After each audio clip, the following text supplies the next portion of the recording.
بسم الله الرحمن الرحیم. جناب صدر جناب اول شیر خان ایډوکیټ صاحب او زما د دې خوږ محفل خوږو ملګرو، ډېره خوشحالۍ خبره ده چې نن موږ د یو داسې شخصیت په یاد کې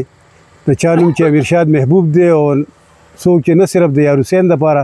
بلکې ټول صوبې دپاره یو فخر و، ځکه چې هغه په یو وخت کې یو ښه سیاستدان، یو ښه معاشرتي چې د معاشرې نه خبر انسان، یو ښه لیکوال، یو ښه ادیب، یو ښه شاعر په مختلفو اړخونو سره که هغه په یو اړخ باندې بحث کېږي نو دا به ډېره وخت به پرې لګي. او ما سره خو د هغه تعلق یو نظریاتي تعلق هم و، یو معاشرتي تعلق هم و، یو ادبي تعلق هم و. امیرشاد محبوب صاحب د نظریې په لحاظ سره ډېر یو سخت او کلک و، چا د هغه په نظریې باندې هغه سره د هغه د اړولو راړولو سودابازي نه شوه کولی په هېڅ قیمت باندې. هغه یو انقلابي شاعر و او د هغه شاعري چې وه نو د وخت نه بلکې هغه داسې ده چې نن هم هغه ته ووایګم چې دا نن معاشرې سره پیټه شاعري ده. په هر وخت سره د هغه شاعري او انقلابي اواز و د هغه چې هغه د هر چا خوښ و او د هغه په شاعرۍ کې کمال دا و چې بې ترنم او خوږه شاعري وه. اکثر خو شاعران په ترنم سره خپل نظمونه شعرونه خوږوي، خو د امیرشاد محبوب دا یو کمال و چې د هغه شاعري چې وه نو دا بغیر څه ترنمه دا یو خوږه شاعري وه. هغه کې یو درد و، یو ذوق و، د جاګیردارانه او د ظالمانه نظام خلاف هغه عمر له اواز اوچت کړی دی. اگر چې یو ملازم و او ملازم سړی چېرې هم داسې د حق خبره کولاو په سټیج باندې نشي کولی، خو د هغه ملازمت هغه د سټیج د سیاست نه، د حق اواز د اوچتولو نه چېرې د هغه په لار کې رکاوټ نه و جوړ شوی او د ظالم حکمران خلاف هغه هر قسمه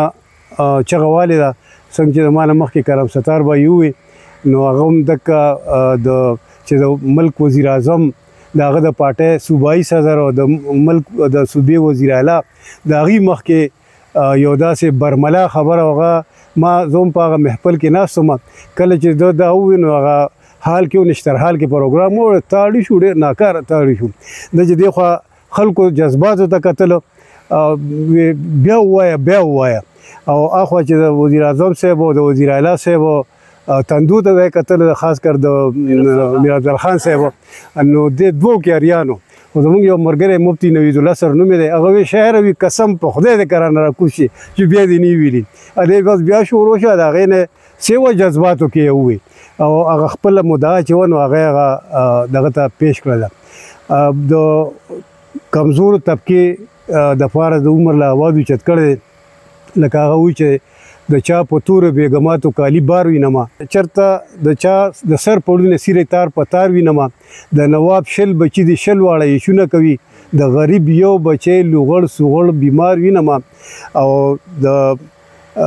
دا یو ډېر لوی دغه ویلی دی، ډېر مزیدار هغه دې کې د هغه وخت بالکل دغه دې کې بیان کړی دی. سیاست ګړمه شغل د مړو هسې ځان پکې تباه وړو جنگ زمونږه جیل زمونږه او جیب زمونږه،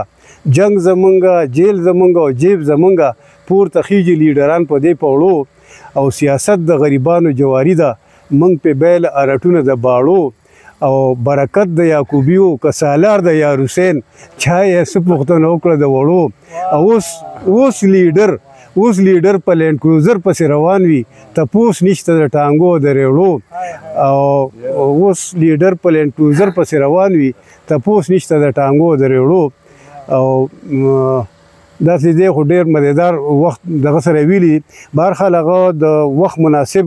چې هغه وخت سره کومه شاعري کړې وه نن هم هغه زړه نه ښکاري، ډېر شعرونه او نظمونه داسې چې وخت تېرېدو سره هغه دفن شي. خو د امیرشاد محبوب شاعري داسې وه چې هغه هر وخت سره هر چا دپاره هرې طبقې دپاره یو ښه